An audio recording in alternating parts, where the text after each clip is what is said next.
మాట్లాడారో ఆయనకే తెలియదని వైసీపీ నేత మాజీ మంత్రి అంబటి రాంబాబు విమర్శించారు. 21 సీట్లు గెలుచుకొని 100% స్టేక్ రేట్ అంటున్నారని, జనసేనలో గెలిచిన 21 మంది ఎమ్మెల్యేలు, 2 ఎంపీలు చంద్రబాబు మనుషులని అన్నారు.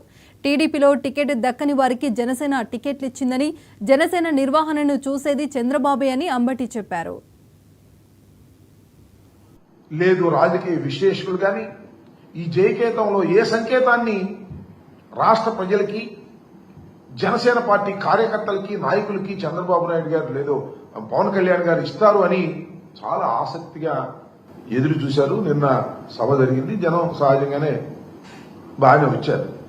చివరిదాకా ఉండలేదు, మధ్యలో వెళ్ళిపోయారు. కానీ పవన్ కళ్యాణ్ గారు 8:45 నిమిషాలకు ఎప్పటికో ప్రారంభించి 10 దాకా తన సుదీర్ఘమైనటువంటి ఉపన్యాసాన్ని ఇచ్చారు.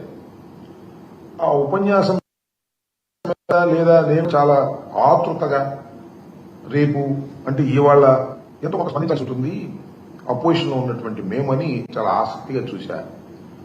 ఆసక్తిగా చూసిన తర్వాత నాకు అర్థమైంది అసలు ఆయన ఏం చెప్పాలనుకున్నాడు, ఏమి చెప్పాడు. నాకు అర్థం కాకపోతే అర్థం కాకపోయింది, రాజకీయ విశ్లేషకులకు అర్థం కాకపోతే అర్థం కాకపోయింది, జన సైనికులకు అర్థం కాకపోతే అర్థం కాకపోయింది, కనీసం ఆయనకైనా అర్థమైందా అనేది నాకు అర్థం కాదు. మొదటి మాత్రం ఒక పావు గంట సేపు ఒక కృత్రిమంగా ఊగిపోతూ చాలా శ్లోకాలు చదువుతూ చాలా వీరత్వాన్ని ప్రదర్శిస్తూ ఊగిపోయారు. తర్వాత నార్మాలిటీకి వచ్చి మాట్లాడారు. ఒక మాట మాత్రం అన్నాడబ్బా, వాస్తవంగా ఒప్పుకోవాలి. నిలబడ్డాం, 4 దశాబ్దాల టీడీపీని నిలబెట్టాం. ఆయన నిలబడ్డాడు. 4 దశాబ్దాల పాటు ఉన్నటువంటి టీడీపీ పడిపోతుంటే దాన్ని నిలబెట్టాడంట. ఇవాళ కాదుగా, మేము దేవుడి నుంచి చెబుతున్నాం.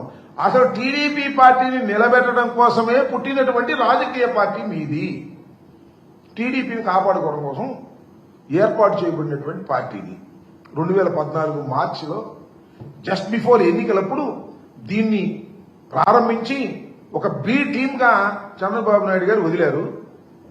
కాపులందరినీ కట్టగట్టి, ఎందుకంటే డైరెక్ట్ గా చంద్రబాబు నాయుడు గారి కాపుల్ని చేతుల్లోకి తీసుకోలేరు. ఈ రాష్ట్రంలో ఉన్నటువంటి కులాల చరిత్ర అలాంటిది. చంద్రబాబు నాయుడు గారు తెలుగుదేశం పార్టీ కాపు సామాజిక వర్గం మీద అనేకమైనటువంటి దుశ్చర్యలు చేసిన